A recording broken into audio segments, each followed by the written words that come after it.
नमस्कार, मैं अमित कुमार गुप्ता। आज हम लोग एक्सरसाइज 1.3 का कुछ क्वेश्चन डिस्कस करेंगे। एक्सरसाइज 1.3 बेस्ड है on composite of function and inverse of a function से रिलेटेड। इससे रिलेटेड मैंने इन्वर्टिबल फंक्शन से रिलेटेड कुछ क्वेश्चन भी इसके पहले वाले वीडियो में मैंने करवाया है कि जैसे एक फंक्शन एफ एक्स है 9x² + 6x - 5, तो प्रूफ कीजिए कि वो फंक्शन इन्वर्टिबल है, उसका इन्वर्स फाइंड कीजिए। और एक फंक्शन का एक क्वेश्चन और करवाया था F x equal to x/1 + mod x, को प्रूफ करना था कि 1 1 1 2 और उसका इन्वर्स फाइंड करने के लिए। वो दोनों क्वेश्चन मैंने अलग अलग वीडियो में बनाया है, उसको आप देख लेंगे। अब हम लोग क्वेश्चन एक्सरसाइज का क्वेश्चन डिस्कस करते हैं।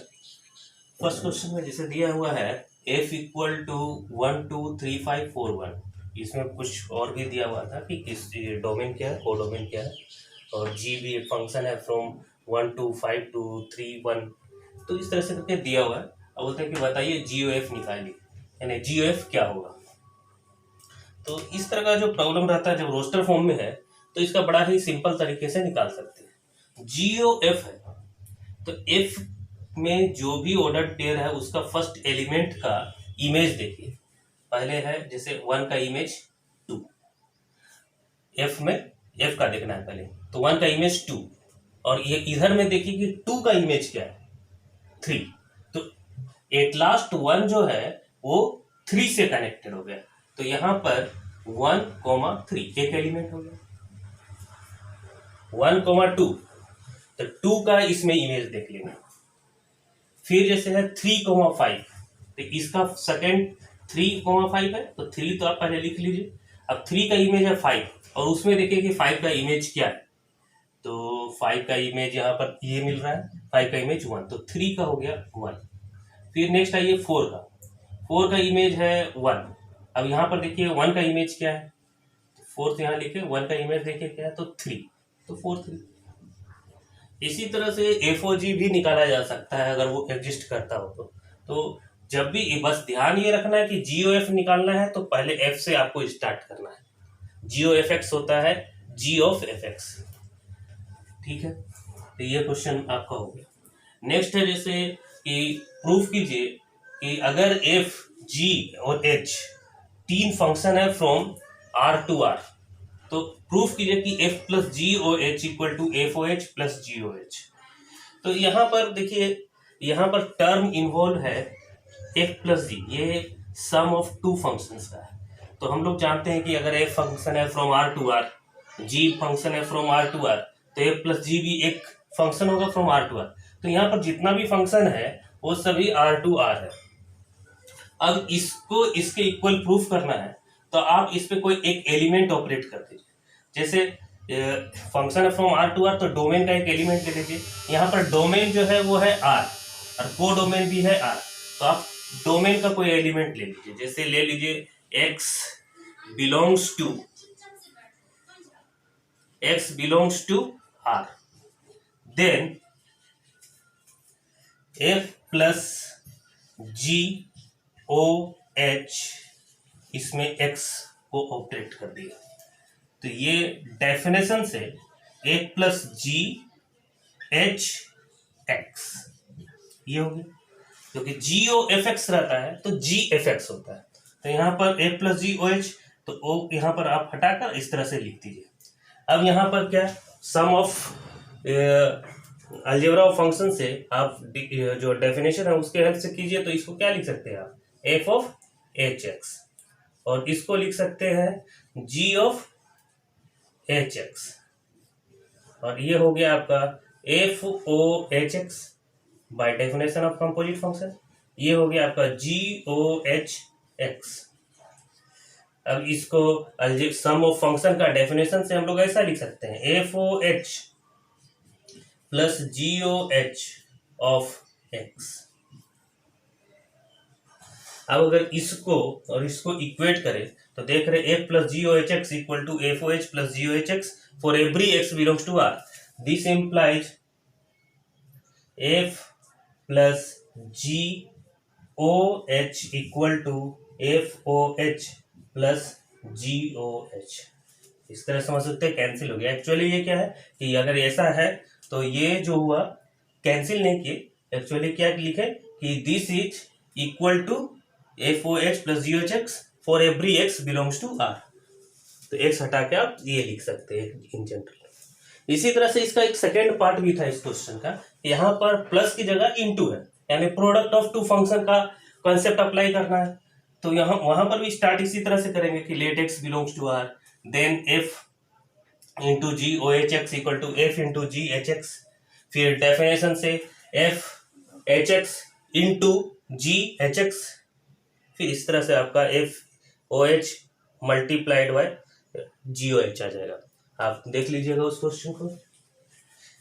नेक्स्ट क्वेश्चन है कि अगर एफ एक्स ये दिया हुआ है और जी एक्स ये दिया हुआ है, तो जी ओ एफ और एफ ओ जी एक्स फाइंड कीजिए।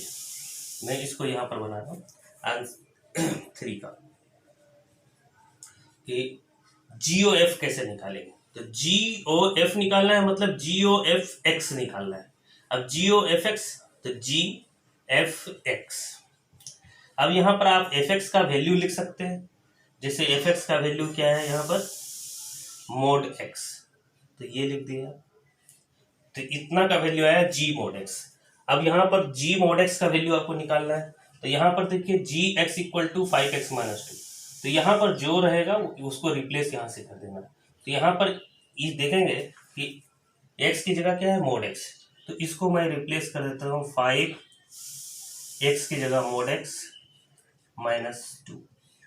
उसी तरह से एफ ओ जी एक्स अगर आप निकालना चाहते हैं तो वो भी निकाल सकते हैं इसी तरह से। क्या हो जाएगा F G x,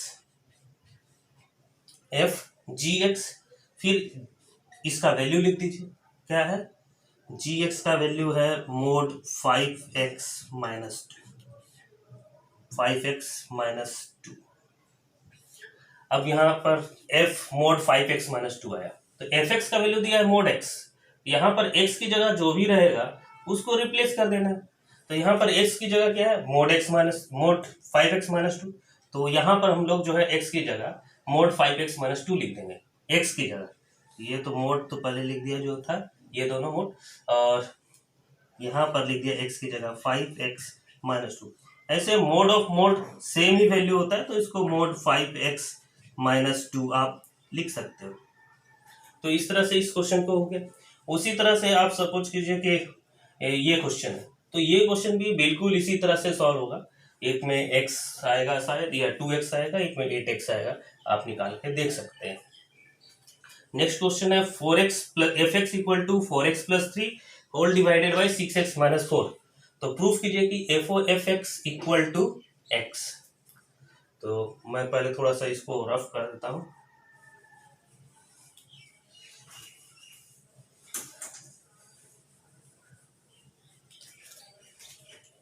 four F x equal to 4x plus 3 whole divided by 6x minus 4। ये तभी डिफाइंड होगा जब डेनोमिनेटर जीरो नहीं होगा।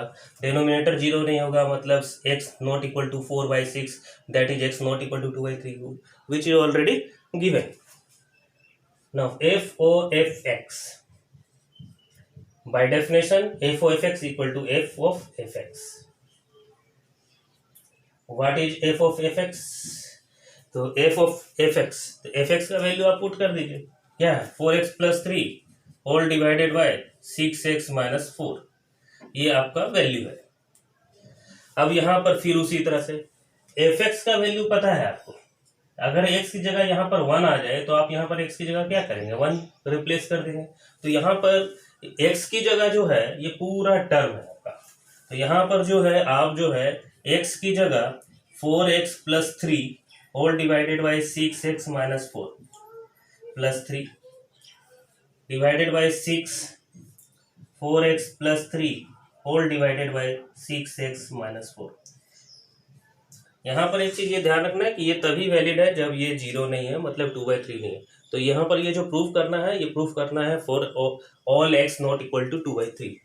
तो हम लोग उसी से हिसाब से चल रहे हैं। तो अब इसको सिंप्लीफाई करेंगे, 4 4 जा 16x प्लस 12 प्लस 3 6 जा 18x माइनस 12 इसके डेनोमिनेटर में 6 - 4 आएगा, इसके डेनोमिनेटर में भी 6 - 4 आएगा, उसको कैंसिल हो जाएगा, उसको नहीं लिख रहा हूँ। 6 4 जा 24x प्लस 18 माइनस 6 4 जा 24x plus 16, 24x cancel, 12 cancel, 34x by 34 equal to x।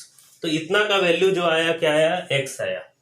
तो F O F x equal to X, यही प्रूव करना था।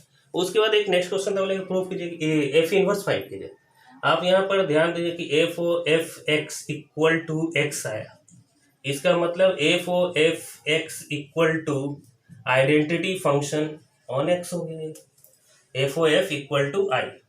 और अगर जो इन्वर्टिबल फंक्शन का डेफिनेशन था कि अगर एफ एक फंक्शन है, उसके करस्पॉन्डिंग में एक दूसरा फंक्शन जी मिलता है फ्रॉम बी टू ए, तो और F O G equal to identity function हो जाए तो जी को इन्वर्स कहते हैं। तो यहाँ पर एफ का इन्वर्स जो हो जाएगा वो क्या हो जाएगा, एफ, यानी एफ इन्वर्स एक्स अगर पूछे तो एफ एक्स का वैल्यू फिर आप यही लिखेंगे। तो इस तरह से हम लोग ये सारा क्वेश्चन को कर सकते हैं। नेक्स्ट क्लास में हम लोग बाकी का क्वेश्चन को डिस्कस करेंगे। आप उम्मीद है कि हर एक क्वेश्चन आपको समझ में आ गया होगा। इसको आप डिटेल में थोड़ा सा बना सकते हैं, मैंने यहाँ पर सिर्फ थोड़ा एक्सप्लेन किया है कि उसका प्रोसेस को समझाया है। और ठीक है, धन्यवाद।